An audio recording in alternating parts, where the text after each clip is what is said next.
Tony D and Little Joan in the background, and this is a screenwriter's rant on Burial, one of the few things left in World War II they haven't made a movie about. Smash like and subscribe. Thank you for smash liking and subscribing. Check out my books. Links in the description. Comedy Horror in South Jersey. It's what? It's the Pineys, books 1 through 9, available at Amazon.com. Berlin 1945, give you a clue who's being buried? Yeah, it's him.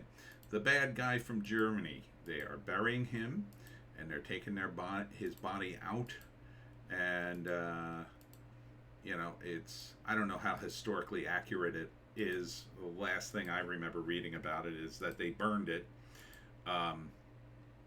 So they're taking it out of Berlin and into the countryside, and they have all sorts of problems, and they're meeting other Germans who are shocked because they don't know anything yet. Like, literally, this just happened in this movie.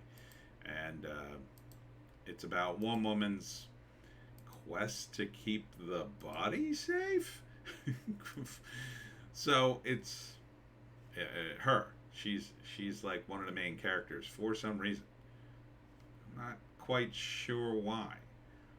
I'm not quite sure there were a lot of female soldiers then. It's called Burial. A lot of English people playing German parts in English because it sounds more European to us Americans. Let's see who wrote this thing. Written and directed by Ben Parker. Do I recognize any of the cast? No. Charlotte Vega, I think, is the main character.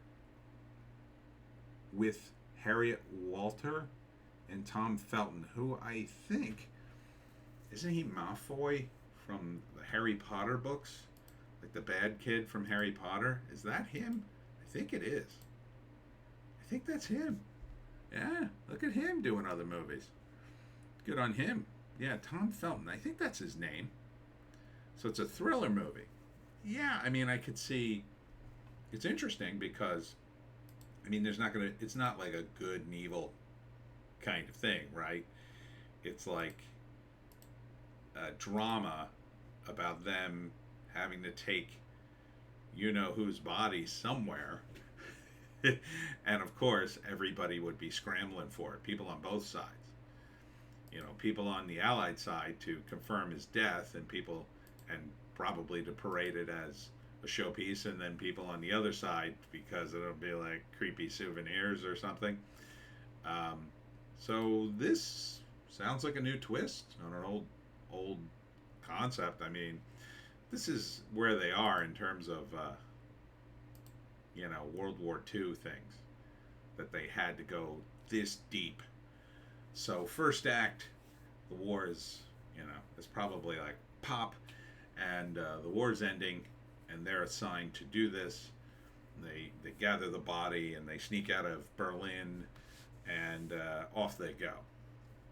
And you establish the characters, and they seem to have, at first, they've been in a war for a long time, so they're very disciplined, of course, obeying orders. This has been their lives for several years, so they're all about following the orders. But once they get into the countryside and start having some problems, morale and that discipline starts to break down, because they begin to process, like, what are we doing this for? Who cares? Which is definitely going to be a big part of it. And then they run into some problems. I think they hit a storm, and the car gets stuck in the mud, and then they're forced to go into a town to get supplies, but it looks like an excuse to go drinking and take some spoils of war, because at this point they just don't care. But the woman is trying to hold the line for some reason. Again, I'm not sure there were a lot of female officers at that time in the bad guys of Germany. I don't think there were any. This is the first time I've ever seen any portrayed in a movie that I can recall. So that's weird.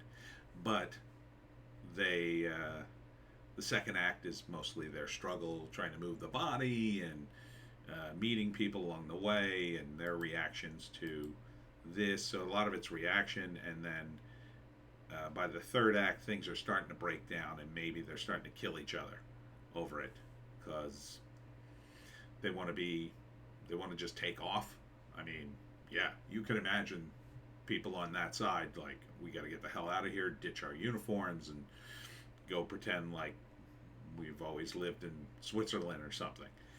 Um, but she manages to hold it together for reasons that probably have more to do with her as a character rather than the actual duty.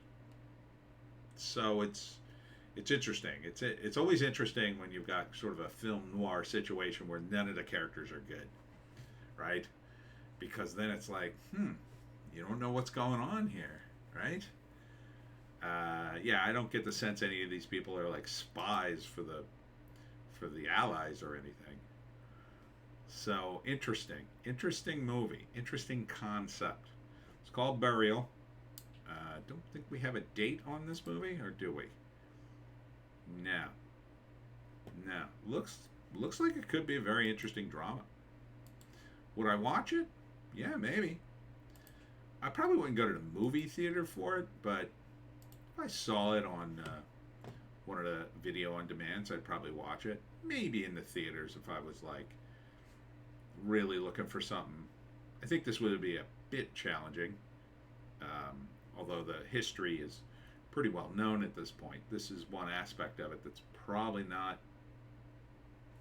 as known. I only know so much about it, so, but they're billing it as a thriller movie. Yeah, the stakes couldn't be higher, I think. So, yeah, I think this could be good. That's it for me. Tony D and Little Joan. Check us out on Odysee, Bitchute, and Rumble for our more base takes. We got a Hollywoke hot take and a news blast, of course. Lots going on in San Diego today. Thanks for tuning in, and we'll see you. Oh, I forgot. We'll see you tomorrow at Whitespog. I will be in Whitespog for the big authors event there. Whitespog, New Jersey, where they created the blueberry. Don't miss it. All right. See you in the next one.